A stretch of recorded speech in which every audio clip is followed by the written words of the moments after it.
Bienvenue sur notre chaîne dédiée au brevet d'initiation aéronautique. Aujourd'hui, nous explorons le bilan des forces en vol, un concept fondamental qui permet aux avions de défier la gravité et de naviguer dans le ciel. Alors, qu'est-ce que le bilan des forces?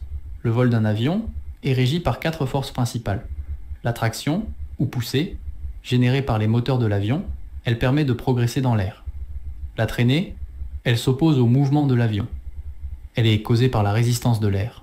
Le poids, c'est la force gravitationnelle qui tire l'avion vers le sol. Le poids est toujours dirigé vers le centre de la Terre. La portance, c'est la force perpendiculaire à la trajectoire de vol, au vent relatif, générée par les ailes, qui maintient l'avion en l'air. Le point d'application des variations de portance se nomme le foyer. Sa position pour un profil donné est fixe et se situe généralement au quart de la corde à partir du bord d'attaque. En examinant chaque force individuellement, nous pouvons comprendre comment les pilotes utilisent la manette des gaz pour ajuster la traction et comment les ailes sont conçues pour optimiser la portance tout en minimisant la traînée. Maintenant que l'on a parlé de chaque force individuellement, passons à présent au bilan des forces. Et tout d'abord, le bilan des forces en palier, c'est-à-dire en vol à altitude constante. En palier, la portance équilibre le poids. Lorsque l'avion vole en palier, la portance générée par les ailes équilibre exactement le poids de l'avion, permettant ainsi un vol stable, sans gain ni perte d'altitude. Et la traction équilibre la traînée.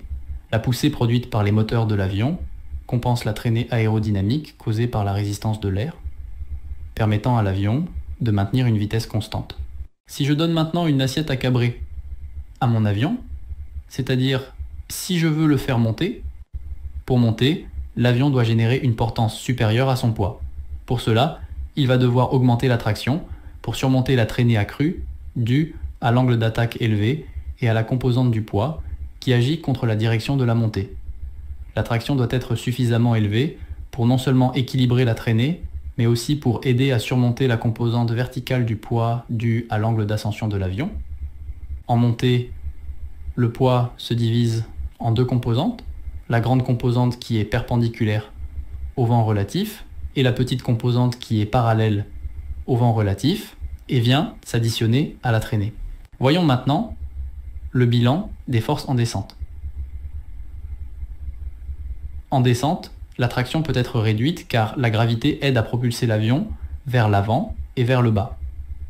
Cette réduction de la traction aide à économiser le carburant tout en permettant à l'avion de descendre. La portance doit être contrôlée pour ne pas contrecarrer la descente. La traînée peut augmenter légèrement en raison de l'angle de descente, qui augmente la surface exposée à l'air. Comme pour la montée, le poids se divise en 2 composantes. La grande composante qui est toujours perpendiculaire au vent relatif et la petite composante qui est parallèle au vent relatif, mais qui vient, cette fois, s'additionner à la traction. Comprendre le bilan des forces en vol fait partie du programme du BIA. Je vous invite à bien comprendre ces notions avant de passer à la capsule suivante. Si nécessaire, reprenez chacune des capsules aérodynamiques, numérotées selon l'ordre de progression des connaissances. J'en ai terminé pour cette capsule, on se retrouve très vite pour la prochaine, dans laquelle nous allons parler des gouvernes principales. N'oubliez pas de vous abonner à notre chaîne et pour ne rater aucune mise à jour d'activer la cloche de notification. Et puis soyez sympa, mettez un pouce en l'air, ça ne vous coûte rien et ça nous fait monter dans l'algorithme de YouTube.